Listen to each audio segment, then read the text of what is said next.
പ്രിയമുള്ളവരെ, ഒരിക്കലൊരു മനുഷ്യൻ മലമുകളിൽ പോയി ഒറ്റയ്ക്കിരുന്നു. അവൻ കരയുകയായിരുന്നു. ദൈവത്തോട് ഇപ്രകാരം പറഞ്ഞു: ദൈവമേ, എൻ്റെ മനസ്സ് തകർന്നിരിക്കുന്ന അവസ്ഥ, എൻ്റെ കണ്ണുനീർ കാണുവാൻ ആരുമില്ല, എന്നെ ഒന്ന് സഹായിക്കുവാൻ ആരുമില്ല, അങ്ങ് പോലും എൻ്റെ പ്രാർത്ഥന കേൾക്കുന്നില്ലയോ, എൻ്റെ കണ്ണുനീർ കാണുന്നില്ലയോ എന്ന് ചോദിച്ച് ദൈവസന്നിധിയിൽ നെടുമ്പാടെ അവൻ വീണു.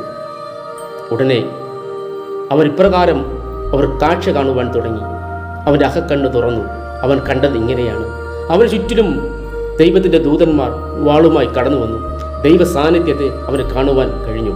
അവൻ്റെ മുമ്പിൽ നിൽക്കുന്ന എല്ലാ അന്ധകാരത്തിൻ്റെ ഇരുളിൻ്റെ ശക്തികളെയും സ്വർഗീയ ദൂതന്മാർ വെട്ടി തകർത്ത് ഇവനെ സംരക്ഷിക്കുന്ന ഒരു കാഴ്ചയെ അവന് കാണുവാൻ കഴിഞ്ഞു.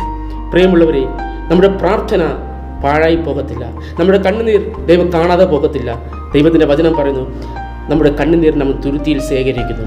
അവരെപ്പോൾ മുട്ടുമടക്കി ദൈവസ്ഥലിൽ കണ്ണുനീർ ഒഴുക്കി പ്രാർത്ഥിച്ചോ, അപ്പോൾ അവന് വേണ്ടി സ്വർഗം യുദ്ധത്തിന് വേണ്ടി കടന്നു വന്നു. അതെ, നമ്മുടെ പ്രാർത്ഥന പാഴായി പോകത്തില്ല. നാം പ്രാർത്ഥിക്കാനിരിക്കുമ്പോൾ തന്നെ ദൈവത്തിൻ്റെ ദൂതന്മാരും ദൈവത്തിൻ്റെ സാന്നിധ്യവും നമുക്ക് ചുറ്റിലും കാവലായി നമ്മുടെ രക്ഷയ്ക്കായി ഇറങ്ങി വരും. ദൈവത്തിൻ്റെ വചനം സങ്കീർത്തന പുസ്തകം 126:5 ഇങ്ങനെ പറയുന്നു: കണ്ണുനീരോട് വിതയ്ക്കുന്നവൻ ആർപ്പോടുകൂടെ കൊയ്യും. അതെ, നാം കണ്ണുനീരോട് വിതയ്ക്കുകയാണെങ്കിൽ ഒരു സന്തോഷം നമ്മുടെ മുമ്പിലുണ്ട്. ദൈവം ഏവരെയും ഈ പ്രഭാതത്തിൽ അനുഗ്രഹിക്കട്ടെ എന്ന പ്രാർത്ഥനയിലൂടെ ഈ വീഡിയോ വൈൻഡപ്പ് ചെയ്യുന്നു. God bless you. ആമേൻ. സ്തോത്രം.